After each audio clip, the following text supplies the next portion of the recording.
बिस्मिल्लाहिर्रहमानिर्रहीम। अस्सलाम वालेकुम नादरीन, आप यूट्यूब चैनल देख रहे हैं। मैं इमरान ख़ान। नादरीन, आज 14 अगस्त है और पाकिस्तान का यौम आज़ादी है। 14 अगस्त 1947 को हमने ज़मीन का एक अलग टुकड़ा हासिल किया था, एक अलग मुल्क हासिल किया था, मगर आज तक हम अपनी मंजिल तक नहीं पहुंच सके। यानी मुल्क तो हमने हासिल कर लिया, बहुत कुर्बानियाँ दी। उन तमाम लोगों को बहुत बहुत सलाम जिन्होंने इसके लिए कुर्बानी दी, जिन्होंने इसके लिए ज़ोर लगाया। कायद आज़म मोहम्मद अली जिन्ना को जितना ज़्यादा से ज़्यादा खराज तहसीन पेश किया जाए वो कम है कि उनकी क़यादत में पाकिस्तानियों ने, उस दौर के मुसलमानों ने, इस खित्ते के तमाम लोगों ने अपना सब कुछ कुर्बान कर दिया, बहुत ज़ोर लगाया, बड़ी कोशिश की।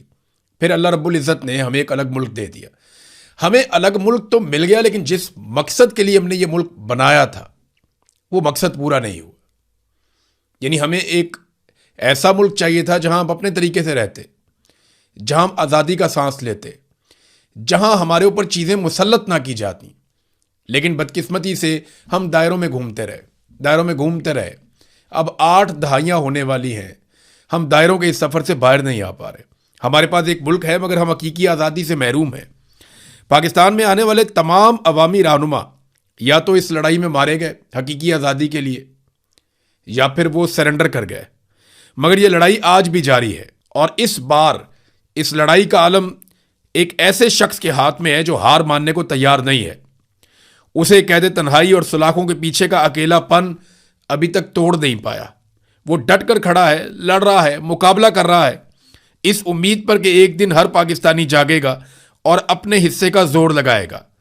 मुल्क पर मिलिट्री एस्टेब्लिशमेंट का जो कब्जा है वो एक दिन खत्म हो जाएगा। यानी अंग्रेज तो चले गए और उनसे तो हमने आज़ादी हासिल कर ली, लेकिन जो उनकी बाकियात रह गई उनसे हम आज़ादी हासिल नहीं कर पाए। पाकिस्तान के शुरू में ही पाकिस्तान की मिलिट्री एस्टेब्लिशमेंट ने चीज़ों को कंट्रोल कर लिया। फिर कायद आज़म के बाद आने वाले तमाम लीडरों को निशान इबरत बनाया या उन्हें अपनी बी टीम बनाया। आज भी यही चल रहा है। हर दौर में कोई ना कोई इनके खिलाफ खड़ा होता है और हक के साथ खड़ा होता है, और बाकी लोग जो हैं वो सरेंडर कर जाते हैं। और जो इनके खिलाफ खड़ा हुआ या तो मारा गया, या निशान इबरत बन गया, या फिर सरेंडर कर गया। हत्ता कि मुल्क 2 टुकड़े हो गया। अब जितना बड़ा ये मुल्क था उतना रहा नहीं, आधा मुल्क टूट कर अलग हो गया। लेकिन आज जिस आदमी के हाथ में हकीकी आज़ादी का आलम है, जो ये लड़ाई लड़ रहा है, वो कोशिश कर रहा है कि किसी तरह पाकिस्तानी ये लड़ाई जीत जाएं। आज नहीं तो कल पाकिस्तानी जीतेंगे। अवाम के वोटों से हुकूमतें बनेंगी इस मुल्क में, फैसले अवाम की मर्जी के मुताबिक होंगे।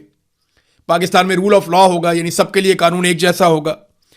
ऐसा नहीं होगा कि एक जज का बेटा अगर 2 खवातीन को दिन दिहाड़े कत्ल कर दे तो वो जमानत पे बाहर आ जाए, और एक आम सी लड़की जो है, वो लोगों की मदद करने वाली लड़की, वो अगर एक ट्वीट कर दे तो उसको 17 साल के लिए जेल में डाल दिया जाए। ये नहीं होगा। जब पाकिस्तान हकीकी तौर पे आज़ाद होगा तो फैसले सबके लिए एक तरह से होंगे, इजहार राय की आज़ादी होगी, सब पाकिस्तानियों को तहफ़्फ़ुज़ मिलेगा, बुनियादी इंसानी हुकूक मिलेंगे, अदली और पार्लिमान आज़ाद और ख़ुद मुख्तार होगी। आज ये अलम कायद आज़म के बाद आने वाले रहनुमाओं के हाथों से गुजरता हुआ अब बिलाखिर इमरान खान साहब के हाथ में है, और वो उसे गुज़िश्ता कई सालों से गिरने नहीं दे रहा।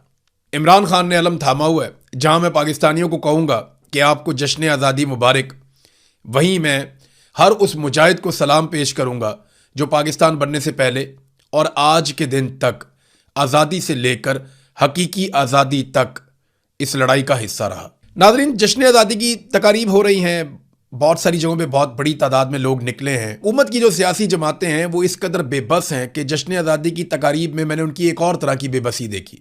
वो बेचारे कभी कहीं से कोई वीडियो उठा के लगाते हैं, कभी कहीं से कोई वीडियो उठा के लगाते हैं, और वीडियो लगाते हुए इस बात का बहुत ख्याल रखते हैं कि कहीं पाकिस्तान तहरीक इंसाफ का कोई झंडा या रंग बीच में नज़र ना आ जाए। हत्ता कि कोशिश करते हैं कि जितना दूर से हो सके वहाँ से शॉट लें ताकि लोग भी ज़्यादा नज़र आएँ और तहरीक इंसाफ का कोई झंडा भी नज़र ना आए, और उसको अपने खाते में डाल लेते हैं। यानी बहुत बड़े बड़े अवामी इज्तिमात हुए, हर साल होते हैं, लोग निकलते हैं, लेकिन सियासी जमातें इतनी बेबस हो गई हैं, नून लीग, पीपल्स पार्टी ख़ास तौर पे, MQM और बाकी जमातें भी, कि लोग तो इनके लिए निकलते नहीं हैं। तो जहाँ पे लोग किसी और काम के लिए निकलते हैं वो दिखाते हैं, जनाब ये देखें लोग बाहर निकल आए, ये देखें लोग कितने खुश हैं, ये देखें जी लोग हमारे लिए निकले। आपके लिए नहीं निकले, ये लोग हर साल निकलते हैं। कोई कॉन्सर्ट करवा देते हैं, म्यूजिकल प्रोग्राम, वहाँ पे लोग निकल आते हैं तो कहते हैं देखो जी लोग कितनी बड़ी तादाद में निकल आए, लोग तो एंजॉय कर रहे हैं। वो 25 करोड़ का मुल्क है, अगर कहीं पे 5-7 हज़ार बंदा बाहर आ जाता है किसी कॉन्सर्ट पे या किसी और प्रोग्राम में, तो इसको आप ये तो नहीं कह सकते कि पूरा मुल्क आपके साथ खड़ा है। और अव्वल तो ये लोग इन हुक्मरानों के लिए निकलते ही नहीं, अगर निकलते तो ये लोगों के बीच में जाते। आप देखें ना, सुहेल आफरीदी निकला, पाकिस्तान तहरीक इंसाफ के लोग निकले और अवाम के बीच में खुलेआम गए, लोग उनके हक में नारे लगा रहे थे, लोग उनके साथ मिल रहे थे, पाकिस्तान तहरीक इंसाफ के झंडे लहरा रहे थे।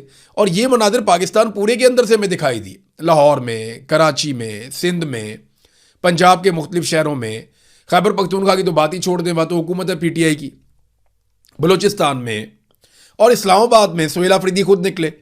सुहेल आफरीदी जो है वो सेंटोरस मॉल के करीब गए, डी चौक में भी गए, बड़ी तादाद में नौजवान वहाँ पे इकट्ठे हो गए। वो मनाजिर आप देखें, हज़ारों नौजवान वहाँ पे इकट्ठे हो गए, फौरी तौर पे वहाँ पहुँच गए जहाँ पे सुहेल आफरीदी था, जहाँ पे पाकिस्तान तहरीक इंसाफ का झंडा था। तो अगर सुहेल आफरीदी ऐसे नौजवानों के बीच में जा सकता है, उसे खतरा नहीं है, तो मरियम नवाज, मुराद अली शाह, ये सरफराज बुगटी, ये बाकी लोग क्यों नहीं जा सकते? शहबाज शरीफ को चाहिए वो चला जाए पब्लिक के बीच में इस तरीके से, या वो अता तारड़ बहुत शौक है उसको, वो चला जाए पब्लिक के बीच में ऐसे, या तलाल चौधरी या बाकी लोग ये जाए ना पब्लिक के बीच में, राना सनाउल्ला इसी तरह जाए। इन्हें तो बेचारों को इनडोर प्रोग्राम करने पड़ते हैं, बंद दरवाजों के पीछे, कैप्टिव एनवायरनमेंट के अंदर। यानी ये करते ही हैं, चारों तरफ सिक्योरिटी खड़ी करते हैं, सिक्योरिटी खड़ी करके गाड़ियों का रुख मोड़ देते हैं, इस रास्ते से भी कोई नहीं गुजरेगा, फिर अपना सेलेक्टिव क्राउड इकट्ठा करते हैं, वहाँ पे जाके अपना प्रोग्राम करते हैं। जैसे कि इन्होंने अभी एक इफ्तिताह किया है, मार्का हक के मामले में कोई यादगार बनाई है, वहाँ पे इफ्तिताह किया। और वहाँ मुकाबला पता किस चीज़ का, वज़ीर आज़म के और सदर के बीच में, कि फील्ड मार्शल की ज़्यादा अच्छी तारीफ़ें कौन करता है। लगा के इन्होंने जूते पॉलिश किए दोनों ने। सदर और वज़ीर आज़म में मुकाबला था, ये जमहूरी मुल्क है पाकिस्तान, यहाँ पे सदर और वज़ीर आज़म में मुकाबला ये था कि एक सरकारी मुलाजिम है फील्ड मार्शल आसिम मुनीर, उसकी ज़्यादा तारीफ़ें कौन करता है। यानी खुले अवाम के बीच में जो है ना, वो खुलेआम सिर्फ पाकिस्तान तहरीक इंसाफ के लोग आए और कोई भी नहीं आया। अच्छा, जहाँ पे लोग निकले ना, वो या तो पाकिस्तान के नारे लगा रहे थे या इमरान खान के नारे लगा रहे थे। एक तरफ जो मुस्तरद शुदा शक्लें हैं वो लाइव ट्रांसमिशन में फील्ड मार्शल की खुशामद कर रही थी, तो दूसरी तरफ अवाम सिर्फ अपने मकबूल लीडर इमरान खान के नारे लगा रही थी। जरदारी साहब ने कहा जी कि ट्रंप कहता है कि हमारा फील्ड मार्शल है। नहीं नहीं, ये हमारा फील्ड मार्शल है। आप अंदाज़ा करें ये क्या, ट्रंप ने कभी नहीं कहा कि ये अमेरिका का फील्ड मार्शल है। ट्रंप किसी और तरह कहता है, माई फेवरेट फील्ड मार्शल, मेरा पसंदीदा फील्ड मार्शल है, मेरी बात मानता है, मेरे मुताबिक चलता है, यानी मेरे से कभी भी हुक्मदूली नहीं करता, मेरे मुताबिक चलता है। तो अमेरिका तो बहुत प्यार करता था ज़ियाउल हक से भी, जिसने जुल्फ़िकार अली भुट्टो को फांसी दिलवा दी थी। तो उसके बारे में क्या ख्याल है जरदारी साहब का या उनके ख़ानदान का? मामला ये कि अमेरिका की खुशामद करना या अमेरिका को पसंद आ जाना इस बात की दलील नहीं है कि ये आदमी पाकिस्तानियों को भी पसंद आएगा। हाँ, ये ज़रूर है कि वो पाकिस्तान के अंदर इक़्तिदार में अपना बड़ा हिस्सा निकाल लेता है, क्योंकि पाकिस्तान अमेरिका के ज़ेरे तसल्लुत रहा है बड़े लंबे अरसे से। तो जरदारी साहब ने काफ़ी गेम उठाई। तो ट्रंप ने कभी नहीं कहा कि